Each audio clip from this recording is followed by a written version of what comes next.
어느 초등학교에서 선생님이 여름에 소나기를 주제로 삼행시를 좋아하라 숙제를 냈어요. 근데 어떤 아이가 이렇게 글을 지어왔습니다. 소나기. 여러분이 운을 한번 띄워 보십시오. 소방관이 불을 끄고 있었다. 나는 재미있게 구경했다. 기절했다. 우리 집이었다.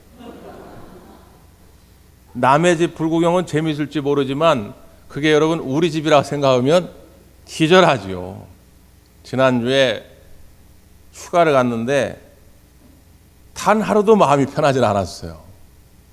뉴스에서 그냥 물난리가 났는데 전사님한테 몇 번 전화해서 우리 교회 괜찮냐 계속 제가 확인을 했습니다.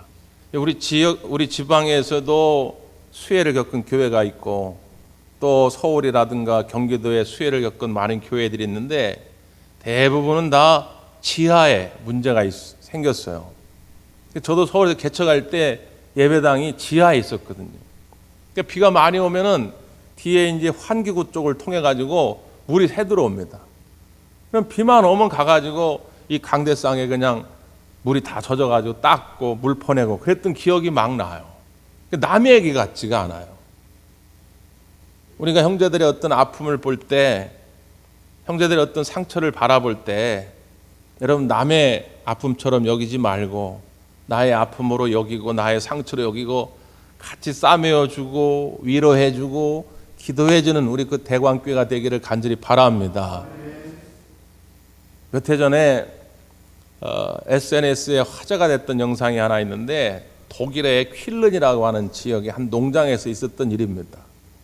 거기에 우유를 짜내는 25마리의 소가 있었는데 이 소는 단 한 번도 초원을 밟아본 적이 없는 소들입니다. 태어날 때부터 좁은 우리에 갇혀가지고 평생 우유만 짜내던 그런 소였어요. 근데 나이가 많이 들어가지고 더 이상 우유 양이 많지 않은 거예요. 근데 사료는 사료대로 들어가잖아요. 그러니까 주인이 이 가성비가 안 맞는 거예요. 수지 타산이 안 맞습니다. 견딜 수가 없어가지고 폐업을 선언하고 이 25마리의 소를 일시에 다 도축하기로 마음을 먹어요. 근데 이 사연이 동물보호단체에 알려지게 돼가지고는 그들이 와서 사정을 합니다. 도축을 할 땐 하더라도 이 소들이 태어나서 단 한 번도 초원을 보지도 못하고 밟아보질 못했으니 우리 그들에게 한번 초원을 마음껏 누릴 수 있도록 기회를 주자. 그래서 주인이 그렇게 하자고 승낙을 합니다. 그래서 25마리의 소가 초원을 나갔어요. 태어나서 처음 맛보는 초원입니다. 근데 그들은 누가 먼저 할 것도 없이 그 초원을 달리기 시작합니다. 그리고 어떤 소는 누워가지고 얼굴을 막 초원에다 비비면서 거기서 기쁨을 누리게 됩니다. 누가 알려주지도 않았지만 본능적으로 그들은 자기들의 삶의 터전이 초원이었던 걸 알았던 것이죠. 그 장면을 그 농장 주인이 보면서 이렇게 눈물을 흘립니다. 미안하다.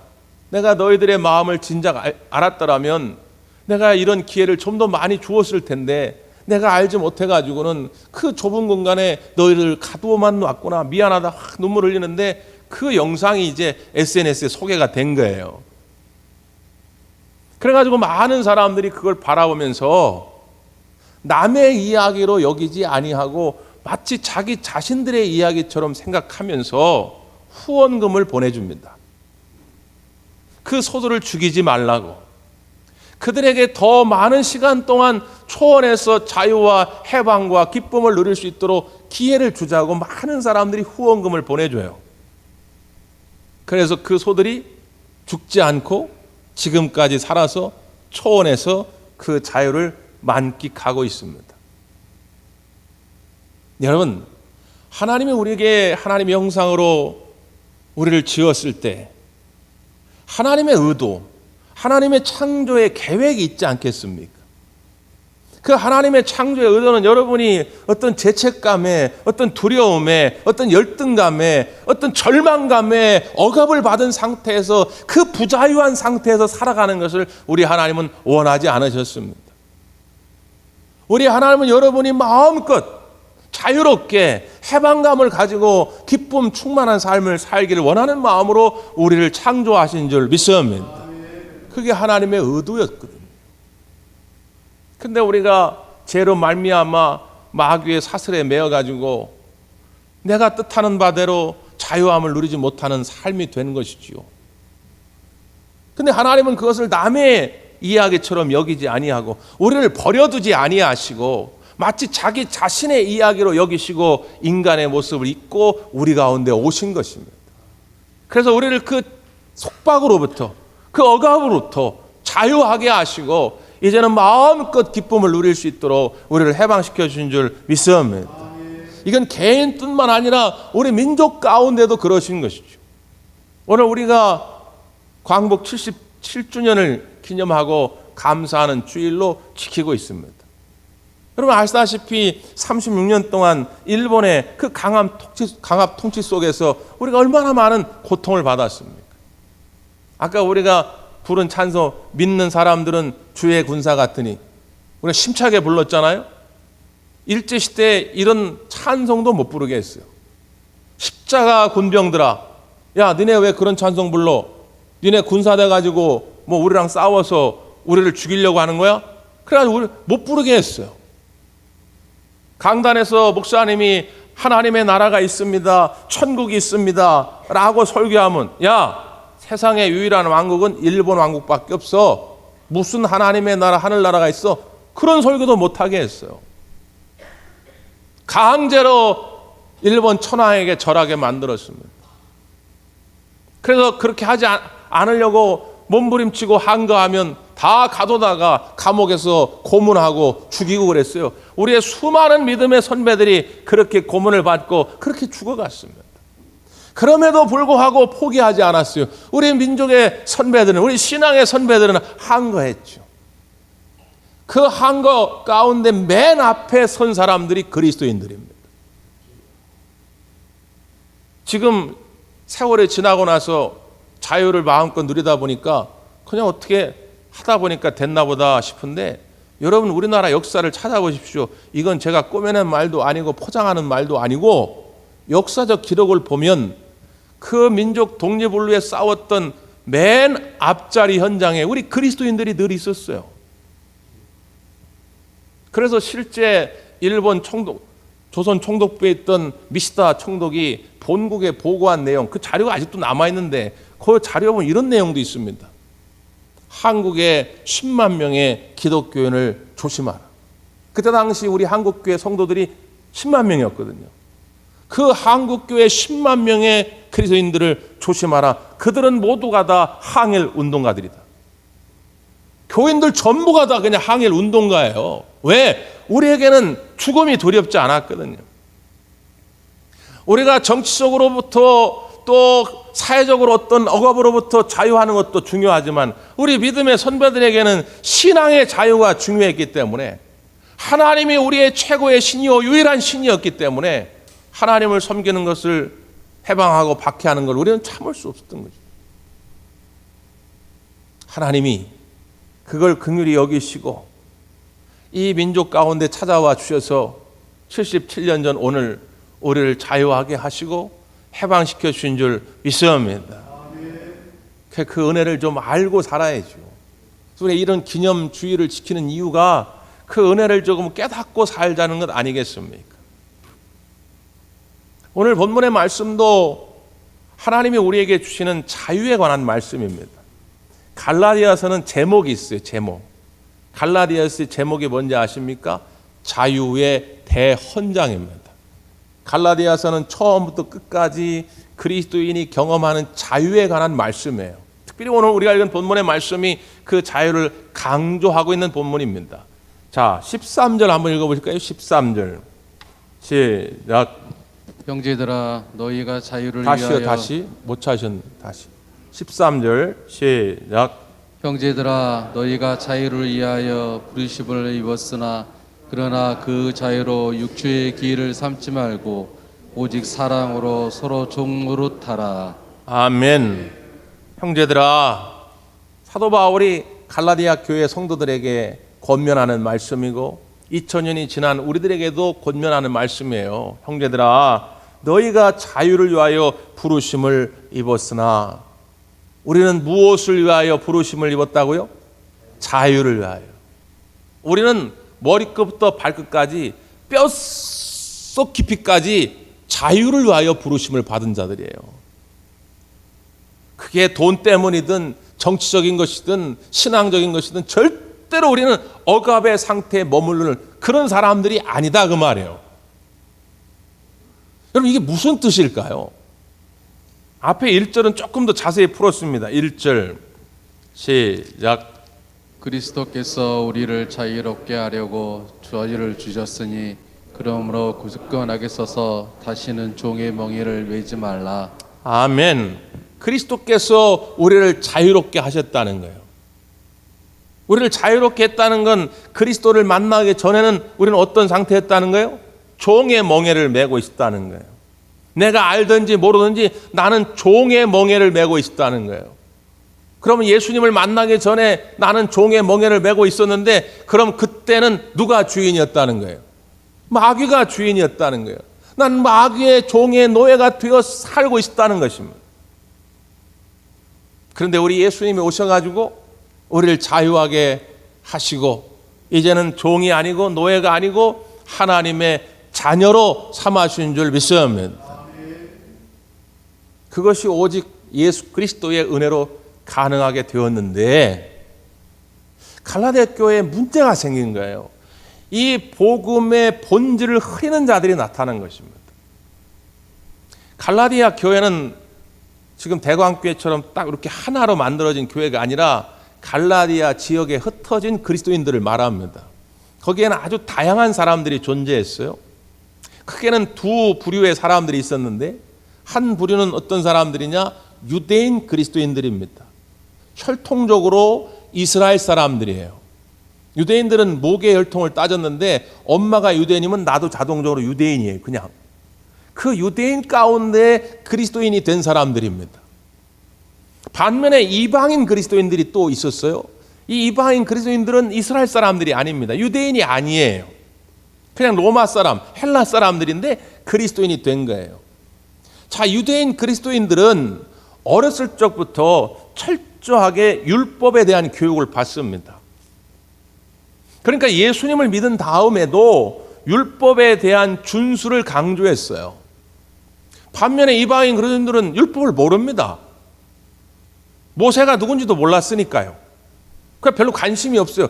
이 사람들에게 중요한 건 오직 예수님이에요. 우리는 예수님을 믿겠다는 건데, 이 유대인 그리스도인들 가운데 일부가 거짓 선자들이 나타나서 뭐라고 이 이방인 그리스도인들을 지적했냐면, 야, 구원 받으려면 예수님만으로는 안 되고 너희들이 율법을 지켜야 하는데, 그 율법 가운데 가장 핵심이 뭐냐?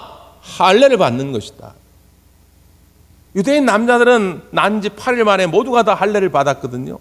할례를 받아야 구별되어진 백성이 된다. 구원받는 백성이 되니까 너네도 할례를 받아라. 그러니까 이방인 그리스도인들이 혼돈에 빠진 거야. 야, 예수 믿으면 구원받는다며, 십자가의 은혜를 받아들이면 구원받는다며, 근데 또 무슨 뭐 할례를 받아야 되고 뭐 또 율법을 지켜야 되고, 이게 뭐가 맞는 얘기야? 혼란이 온 것이죠. 그래서 갈라디아 교회 성도들을 향해서 사도 바울이 권면하는 말씀이 오늘 본문이에요. 바울은 단호하게 이야기합니다. 2절을 한번 보세요.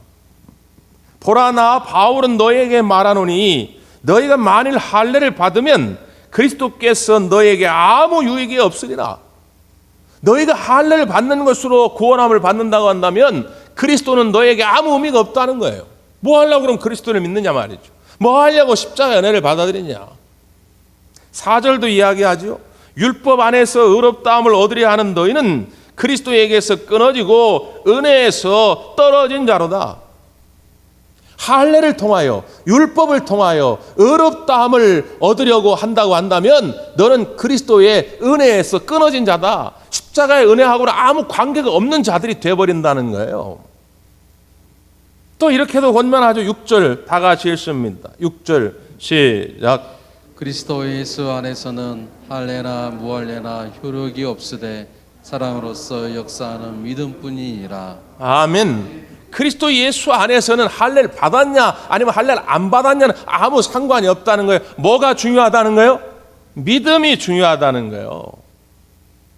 예수 그리스도가 나를 위하여 십자가에 달려 죽으시고 그 피의 값으로 나를 죄로부터 자유하게 하고 죽음으로부터 자유하게 하셨다고 하는 걸 믿음으로 받아들이면 우린 모두 다 구원받는 자요 하나님의 자녀가 될 줄 믿습니다.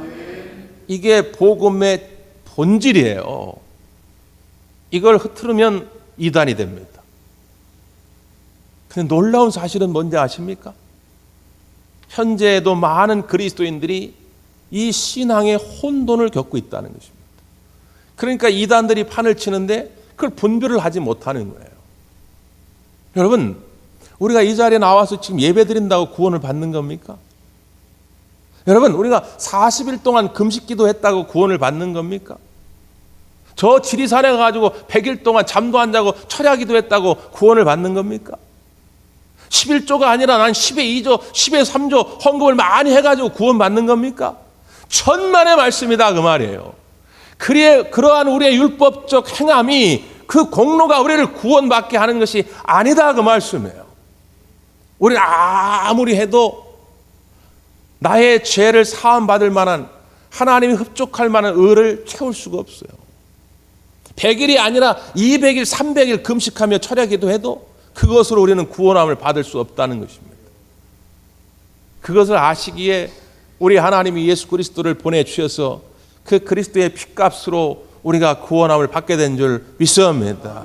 그 구원의 은혜가 크고 놀라우니까 감사하기 때문에 찬송도 하고 헌금도 하고 나와서 예배도 하고 봉사도 하고 이렇게 하는 것이죠. 그런데 지금 이 갈라디아 교회의 거짓 선지자들이 또 지금도 한국 교회의 거짓 선지자들이 이 복음의 본질을 흐트러뜨리고 있다 그 말이에요. 여러분, 현혹되지 마십시오.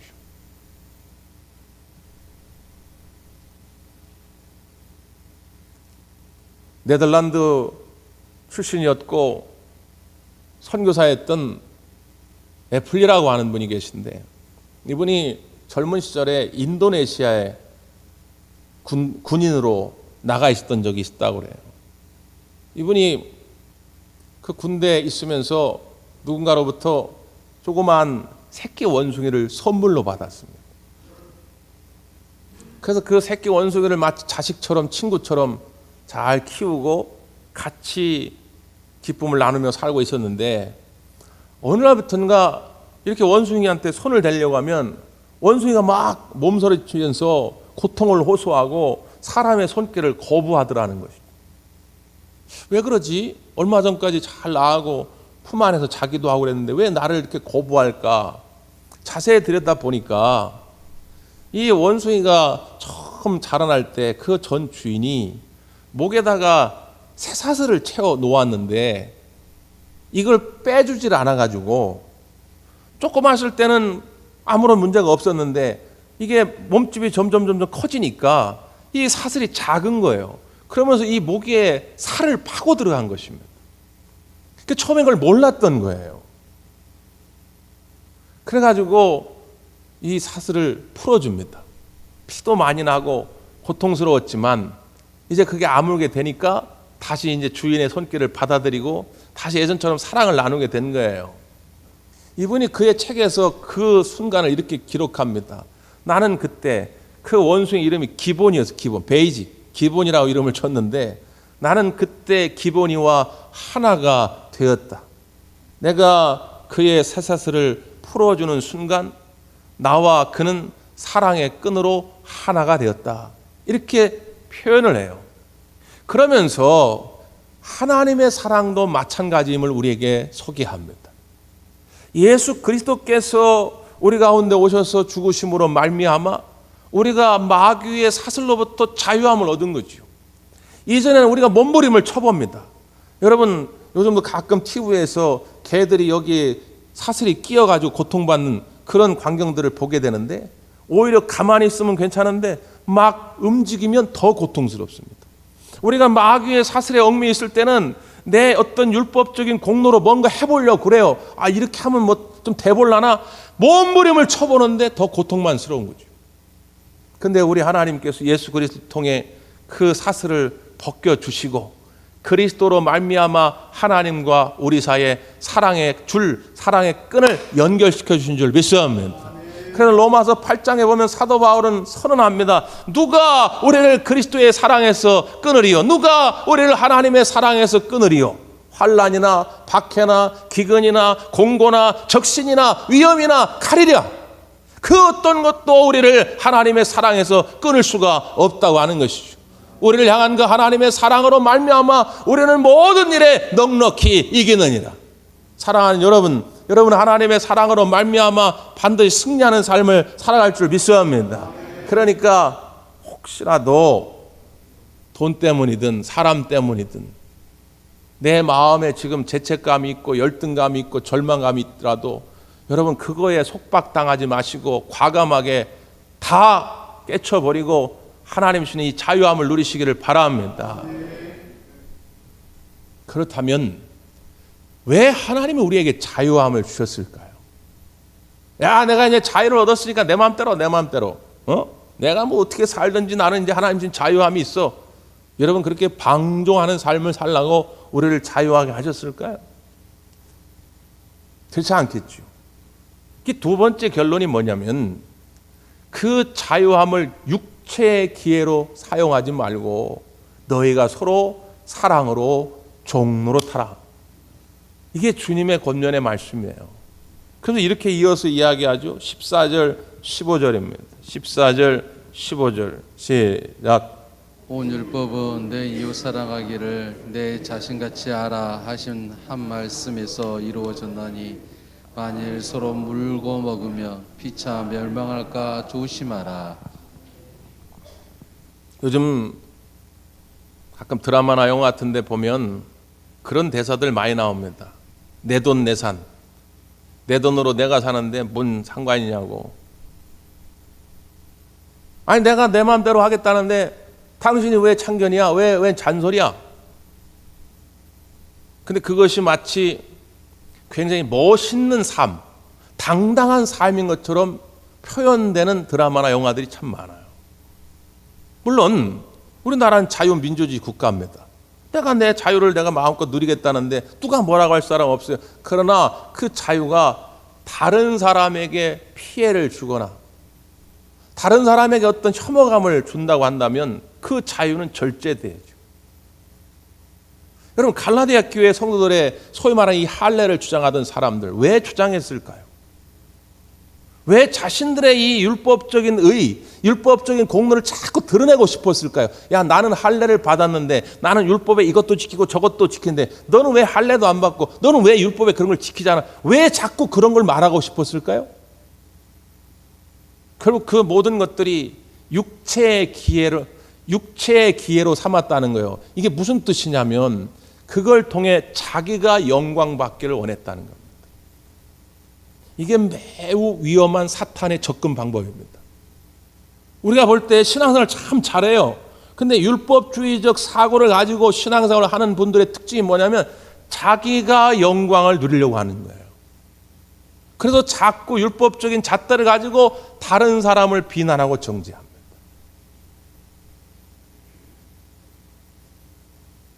맥스 로카이드라고 하는 분이 쓴 책 가운데 나는 작아지고 하나님은 커진다 그런 제목의 책이 있어요. 거기 그런 일화를 소개합니다. 어떤 젊은이가 미술관에 가이드로 취업을 했어요. 미술관. 그래서 이제 단체 관람객들이 오면 이 작품을 이제 안내하고 설명하는 거예요. 이것은 모네의 작품입니다. 몇 년도에 작가가 그린 그림이고 이 그림이 담고 있는 주제는 뭡니다. 이건 다빈치의 그림입니다. 이건 피카소의 그림입니다. 이 박물관 그림들을 소개하는 그런 가이드입니다. 너무너무 재밌었어요. 사람들이 호응도 좋았고요. 근데 이것이 계속 반복되다 보니까 사람들이요 어느 순간부터 이 그림을 보는 게 아니라 자기를 보는 걸 느낀 거예요. 응? 자기가 설명을 또 재미있게 막 하니까 자기한테 막 박수도 쳐주고 그래서 처음에는 설명할 때 그림이 여기 이렇게 다 보이게 하고 가이드는 이렇게 옆에서 이렇게 소개를 하는데 어느 순간 점점 그림으로 자기가 다가가기 시작합니다. 처음엔 그림의 3분의 1을 가리고 그 다음엔 반을 가리고 어느 순간 그림 전체를 가려요. 왜? 사람들이 그림을 보는 게 아니라 나를 보니까 나. 그래가지고 막 신이 나가지고 이 그림은 누구의 그림이고 어떤 사연이 있고 막 그 사람들이 깔깔대기도 하고 감동받기도 하고 막 박수 치고 어떤 사람 팁을 주기도 하고 막 신이 난 거예요. 정작 그림은 안 보여요. 어느 날 관장이 지나가다 그걸 보고 부른 거지요. 야, 박수 받고 영광 받을 사람은 네가 아니고 그 그림의 작가야. 왜 네가 그 그림을 맡고 서 있냐? 이렇게 얘기를 합니다. 율법주의적 신앙을 갖는다고 하는 것은 마치 이와 같습니다. 내가 영광 받기를 원하는 거예요. 그러니까 자꾸 율법적 의를 드러내고자 하는 것입니다. 이 갈라디아 교회 안에 있던 이 할례주의자들의 문제점이 거기 있었던 것이죠. 그래서 오늘 이 갈라디아서 5장의 결론도 이렇게 끝이 납니다. 26절인데요. 26절 헛된 영광을 구하여 서로 노엽게 하거나 서로 투기하지 말지니라. 헛된 영광을 구하여. 여러분, 영광은 오직 누가 받으셔야 돼요? 하나님이 받으셔야 돼요. 우리 예수님이 받으셔야 돼요. 그런데 그 헛된 영광을 위해서 자꾸 자기를 드러내다 보니까 서로를 노엽게 하고 서로를 투기한다, 시기하고 질투한다, 그 말이에요. 하나님이 시기하고 질투는 하라고 너에게 자유함을 준 것이 아니다. 너에게 준 자유함을 육체의 기회로 삼지 말고 오직 사랑으로 서로 종노릇하라. 이렇게 말씀합니다. 마지막 제가 시 한 편 소개하고 말씀을 마치려고 하는데, 민족의 독립을 위해서 애를 썼고 또 우리 기독교 신앙을 전하기 위해서 애를 썼던 윤동주 시인. 우리가 윤동주 시인의 서시는 잘 알죠? 그 윤동주 시인의 십자가라는 시가 있습니다. 십자가. 제가 한번 천천히 낭송해 볼 테니까 한번 음미해 보십시오. 쫓아오던 햇빛인데 지금 교회당 꼭대기 십자가에 걸리었습니다. 첨탑이 저렇게도 높은데 어떻게 올라갈 수 있을까요? 종소리도 들려오지 않는데 휘파람이나 불며 서성거리다가 괴로웠던 사나이 행복한 예수 그리스도에게처럼 십자가가 허락된다면 모가지를 들이우고 꽃처럼 피어나는 피를 얻어가는 하늘 밑에 조용히 흘리겠습니다. 예수님에게 허락됐던 십자가가 자기에게도 허락될 수 있다면 자기는 그 십자가를 지고 내 피를 뿌리며 이 민족의 독립을 위해 싸우겠다고 하는 그런 윤동주 시인의 결의에 찬 시입니다. 그런데 저는 이 시 가운데 참 마음에 와닿는 구절이 있어요. 괴로웠던 사나이 행복한 예수 그리스도에게처럼 십자가가 허락된다면. 여러분, 괴로웠던 사나이 행복한 예수, 이게 앞뒤가 안 맞잖아요. 괴로운데 어떻게 행복하고 행복한데 어떻게 괴롭습니까? 근데 시인은 이걸 참 절묘하게 표현한 거예요. 괴로웠던 사나이 행복한 예수. 왜 예수님은 괴로웠지만 동시에 행복했을까요? 그 십자가의 자리가 괴롭지만 왜 행복했을까요?